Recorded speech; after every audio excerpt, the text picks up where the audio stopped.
السلام عليكم ورحمة الله تعالى وبركاته.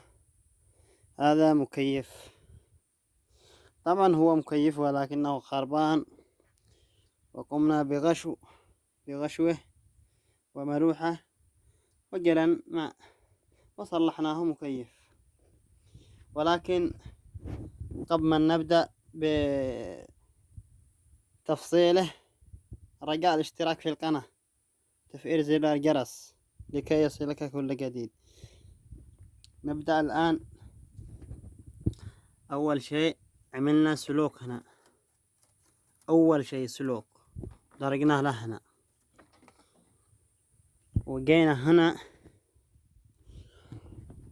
وطرحنا الغشو في مقلوم، وأخذنا سلك، هذا هو سلك، وربطناه به، سلك ربطناه هنا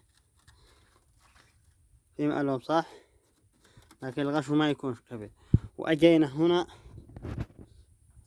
وركبنا المروحة. بس أنت لو معك مروحة كبير تجي تشيل هذه الفتحة كامل، فأنت أحسن 100. وجينا هنا وقطعنا جلن وبين بيب لي، وجينا هنا وخزقنا البيب. هذا البيب اكو قدام عينك يقطر، ولكن انا بامكانيتي ان اهب غطاس واجيب مكيف حتى، ولكن هذا عملناه للضباحة. ينديك تأمل غطاس هنا، غطاس صغير، وتخلي الغطاس يكون يجيب الماء فوق الغشو هنا، والماء يرجع هنا والغطاس يطلعه. ولكن انا سويت هذا الجلن وهذا البيب علشان الضباحة، واللي ما عنده حق قيمة غطاس صغير يعمل له جلان ولا قدر الحاجة. والآن نشغله.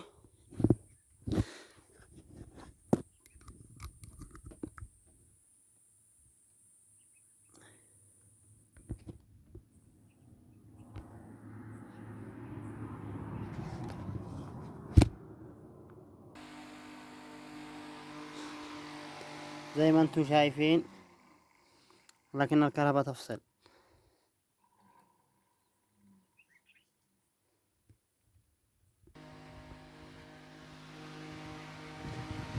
انه بارود، لو في مروحة كبير هذا 100. ما المهم هو بارود الآن، والبارود كثير ما شاء الله.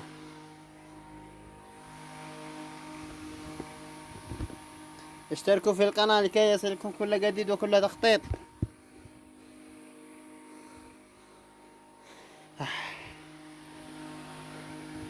انه بارود، وهذا الماء وين يتسرب زي ما انتم عارفين. يلا والسلام عليكم ورحمة الله وبركاته. اشتركوا في القناة، اشتركوا.